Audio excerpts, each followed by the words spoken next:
ഇതെൻ്റെ തക്കാളി കൃഷിയാണ്. ഞാൻ എല്ലാ വർഷവും ചെയ്തു വരുന്നതായത്. ഇത് കൃഷിയിൽ നിന്ന് നല്ല വിളവ് കിട്ടുന്നുണ്ട്. പ്രത്യേകിച്ച് ഞാൻ തെങ്ങിന് ചുറ്റുമാണ് ഇത് കൃഷി ചെയ്യുന്നത്.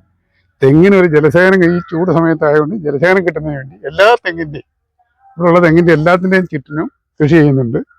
നല്ല നല്ല രീതിയിൽ വിളവും കിട്ടുന്നു. ഞാനിത് വിപണിയിൽ കൊടുക്കാറില്ല. എൻ്റെ കുടുംബത്തിൽ എൻ്റെ മകളുടെ വീട്ടുകളിലായിട്ട് ഞങ്ങൾ പഴുക്കും തോറും പറിക്കുക, വീട്ടാവശ്യത്തിന് വേണ്ടി എടുക്കുന്നു. ധാരാളമായിട്ട് പിടിക്കുന്നുമുണ്ട്. നല്ല വിഷം ചേരാത്ത നല്ല ശുദ്ധമായ തക്കാളി. ഞാനിപ്പോൾ ഇത് നട്ടിട്ട് ഏകദേശം ഒരു 2 മാസത്തോളം 40-45 ദിവസം ആവുന്നേ ഉള്ളൂ. പൂത്ത് കാ പിടിക്കുന്നു. അത് ശുശ്രൂഷ പ്രത്യേകിച്ച് അതിൻ്റെ അരി പായി തൈ എടുത്ത് നട്ടതാണ്. നമ്മൾ മാർക്കറ്റിൽ നിന്ന് വാങ്ങിച്ചതിൻ്റെ അരി ഞാൻ സ്വയമേ എടുത്തതാണ്. വലിയ നല്ലനം കൊണ്ട് ഈ ഹൈബ്രിഡിൻ്റെ എടുത്തുണ്ടാക്കിയതാണ്. അത് നല്ലനം തക്കാളിയാണ് കിട്ടിക്കൊണ്ടിരിക്കുന്നത്. ഏകദേശം ഒരു 4-5 കിലോ തക്കാളി ഇതിനകം വെച്ച് ഞങ്ങൾ പഴുക്കും തോറും പറിക്കും. ഇപ്പോഴും പഴവെടുത്തോണ്ടിരിക്കുകയാണ്. പഴുക്കുന്ന ദിവസേന 8-10 തക്കാളി കിട്ടും. അത് വീട്ടാവശ്യത്തിന് വേണ്ടി എടുത്തുകൊണ്ടിരിക്കുന്നു. ഇതുപോലെ ഈ നിൽക്കുന്ന എല്ലാ തെങ്ങിൻ്റെയും ചുറ്റിനും തെങ്ങിന് വെള്ളം കിട്ടുന്നതിന് ഇന്ന് രാവിലെ വൈകിട്ടും വെള്ളം അടിക്കാം. അപ്പോൾ തെങ്ങിന് ചൂടടിക്കാണ്ട് തെങ്ങിന് നല്ല കായ്ഫലമാണ് തെങ്ങിന് ഇതിൽ നിന്നുണ്ടാകുന്നത്. തേങ്ങയും വെള്ളക്കായും ഒന്നും പൊഴിയുന്നില്ല. അതിനുവേണ്ടിയാണ് പ്രത്യേകിച്ച് ഇതിൻ്റെ സൈഡിൽ കൃഷി ചെയ്യുന്നത് തന്നെ. വളം നിറയെ ചാണകപ്പൊടി, എല്ലുപൊടി ഇട്ട് ആദ്യം തൈ നട്ടത്. പിന്നെ ചാണകപ്പൊടി ഇട്ടകളൊക്കെ വെട്ടിക്കളഞ്ഞ് ചാണകപ്പൊടി എല്ലുപൊടിയൊക്കെ ഇട്ട് തൈ നടന്ന് വളരെ സുലഭമായ വിളവ് കിട്ടുന്നുണ്ട്. ഇതിൽ നിന്ന് 4-5 കിലോ തക്കാളി കിട്ടും. 4-5 അല്ലാതെ കൂടുതലേ കിട്ടത്തുള്ളൂ. ഇപ്പം നമ്മൾ മൊത്തം കൂടെ പറിച്ച് നമുക്ക് വെയിറ്റ് എടുക്കാനൊക്കത്തില്ല. പഴുക്കും തോറും പറിച്ചുകൊണ്ടിരിക്കുന്നത് ഏകദേശം ഒരു 5 കിലോ കുറയാതെ ഓരോ തെങ്ങിൻ്റെ തലത്തിൽ നമുക്ക് കിട്ടും. അത് നല്ല മൂട്ടം തക്കാളി, ഹൈബ്രിഡ് വലിയ തക്കാളി.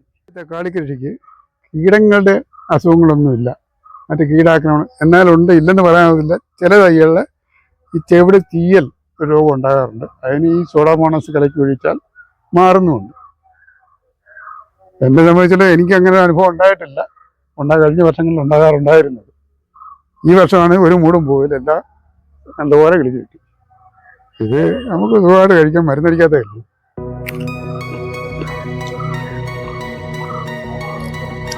നല്ല മാംസതളമുള്ള മറ്റു തക്കാളിയെ പോലെ നല്ല മാംസമുള്ള തക്കാളി.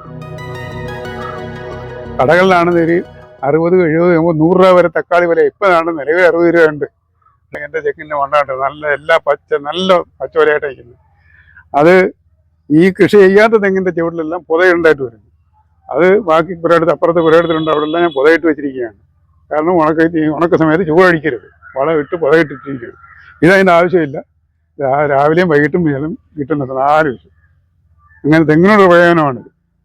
തക്കാളിച്ചെടി വളർന്നു കഴിഞ്ഞാൽ അതിൻ്റെ സംരക്ഷണം എന്ന് പറയുന്നത് ചെടി കിളിച്ചാർത്ത് വരുമ്പോൾ അതിൻ്റെ ഇലയുടെ ഭാരവും കായയുടെ ഭാരവും ഇതെല്ലാം കൊണ്ട് തക്കാളി ചെടി നിലംപൊത്താൻ സാധ്യതയുണ്ട്. നിലത്ത് മുട്ടിക്കഴിഞ്ഞാൽ മണ്ണിൻ്റെ ചൂടും ഈ കീടനാശിനികളും കായകളെയും ചെടികളെയും ആക്രമിക്കാൻ സാധ്യതയാണ്. അതിന് ഇതിനടിയിലായിട്ട് ചെറിയ ചില്ലകളോ ക്ലാഞ്ചിൽ തണ്ടുകളോ ഇതൊക്കെ നമ്മൾ കൊടുത്ത് അല്ലെങ്കിൽ ഒരു കയർ കെട്ടി അതിലോട്ട് പടർത്തി കെട്ടിവെക്കും. ഇതൊക്കെ അതിൻ്റെ സംരക്ഷണം എന്ന് പറയുന്നത്.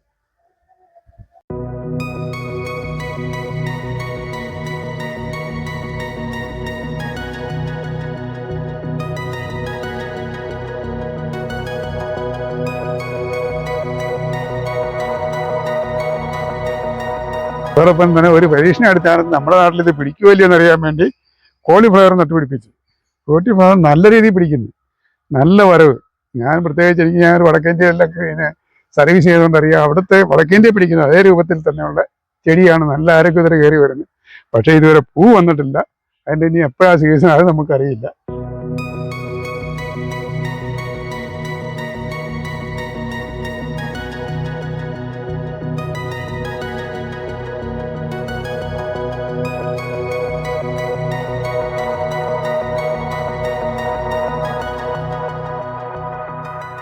നമ്മുടെ ബാലൻചേട്ടൻ, തഴുവേലെ ബാലൻചേട്ടൻ സമൂഹത്തിന് ആകെ മാതൃകയാണ്. അദ്ദേഹത്തിന്റെ ഒഴിവു സമയം മുഴുവൻ വിമുക്തപ്പെടാനായിരുന്നിട്ടും അദ്ദേഹത്തിന്റെ ഒഴിവു സമയം മുഴുവൻ കൃഷിക്കായി നീക്കി വെച്ചിരിക്കുകയാണ്. സീസൺ അനുസരിച്ച് എല്ലാത്തരം പച്ചക്കറികളും കൃഷി ചെയ്തിരിക്കുകയാണ്. ഇപ്പൊ തന്നെ അദ്ദേഹത്തിന്റെ തോട്ടത്തില് നമ്മുടെ പാവലുണ്ട്, പയറുണ്ട്, തക്കാളിയുണ്ട്, അതേപോലെ തന്നെ കുക്കുംബറുണ്ട്, ചീരയുണ്ട്. തഴുവയുടെ പ്രത്യേകതയാണ് ചീര, ചുവന്ന പട്ടുചീര കൃഷി വ്യാപകമായിട്ടുണ്ട്.